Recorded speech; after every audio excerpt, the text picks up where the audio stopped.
Hello everyone, this is Erik, the Asian movie enthusiast, and this is my review of The Tyrant, a Korean thriller action television series from 2024 that was directed by Park Hoon-jung, the man who gave us New World, the Witch movies, and The Child, among other stuff. Now this is 4 episodes long, so it's pretty short, with each episode ranging between 36 and 51 minutes each. That's pretty short even for a miniseries, but is it any good? Let's find out. So we have director Choe, a member of a government agency secretly overseeing the Tyrant Project, instructs his operatives to secure a bioweapon. Upon hearing about this incident, a U.S. intelligence agent resolved to personally retrieve the bioweapon himself. Then a former agent tasked with eliminating individuals linked to this project also becomes involved in the pursuit. So you basically have a bunch of different special interests coming together and trying to get this, special bioweapon. Now I read online after the fact that this story shares a worldview to the Witch franchise, whatever that means. So, there's some vague connections and similarities between these projects, which I kind of had difficulty spotting because it's been a little while since I've watched those Witch movies. Bottom line, you should be okay to watch The Tyrant, even if you have not seen the Witch movies. So there may be some connections, but don't worry about them too much. You could just go into this fresh, okay? This is an ensemble story with a handful of main characters. But if I were to identify a main protagonist, it's likely the younger woman who shows up at the very beginning. She's skilled with a gun, has multiple personality disorder, so kind of an interesting setup. And at the beginning, she's hired by a mysterious man and his suited bodyguards to retrieve this heavily guarded package. And, the plot of this this show is a little bit confusing at first. It is. But you can kind of draw some assumptions and piece some things together as it progresses.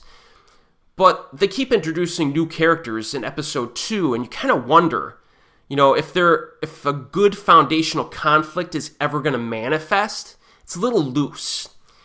At the end of episode 2, I was still a little confused. Like, who are the teams here? Who's teaming up with who? Like, what exactly is going on?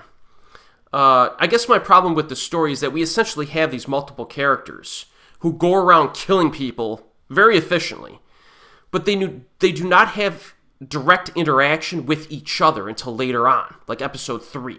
And it would have helped to have a few confrontations a little bit earlier, I think, in order to build some direct tension between these characters. Now, the script does not do the best job of building anticipation for the earlier face-offs between our characters and these other goons that they're just taking out. This show is essentially a bunch of death scenes stacked on top of one another. But the good news is that by the end of episode 3, all of the plotting starts to come together. And episode 4 brings all the characters into the mix together in a more engaging manner with some very fun team-ups and climaxes. So just be sure to go into The Tyrant expecting some brainless violence early on is how I would go into this. And then it gets a little bit stronger as it finishes up. Now the performances here are good. One notable appearance is Seon-ho, who stole the show in The Child. He was great in that movie as the nobleman. Now he has a smaller supporting role in The Tyrant. Nice to see him, but the script really does not showcase his talents quite as well in this show. But it was still fun to see him here.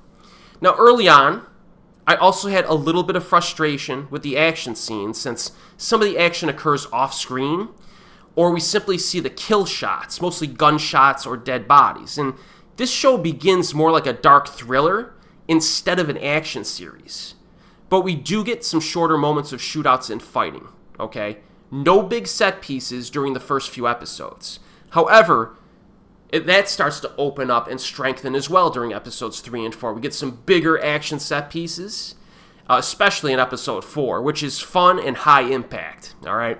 There's a mix of gunplay and superhuman abilities. If you have seen the Witch movies, you'll have an idea of what to expect here, although this is a little bit more realistic, I guess you could say, in terms of action design.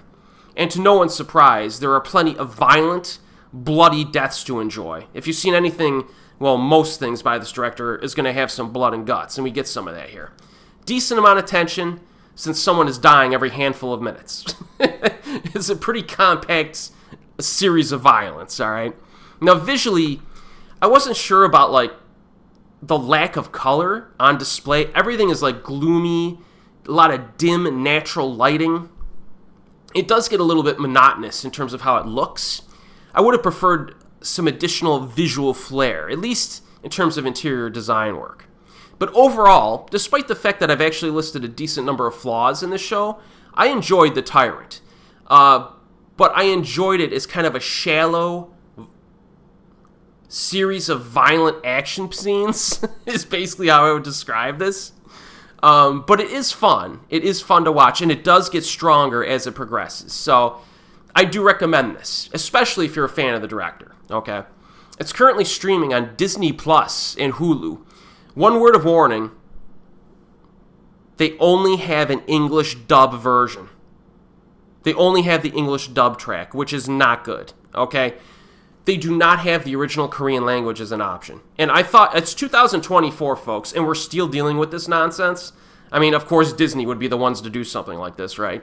So, you know, I don't think you have to wait. You kind of get used to a bad English dub after a while, no matter what you watch. So I say if you're interested, watch it.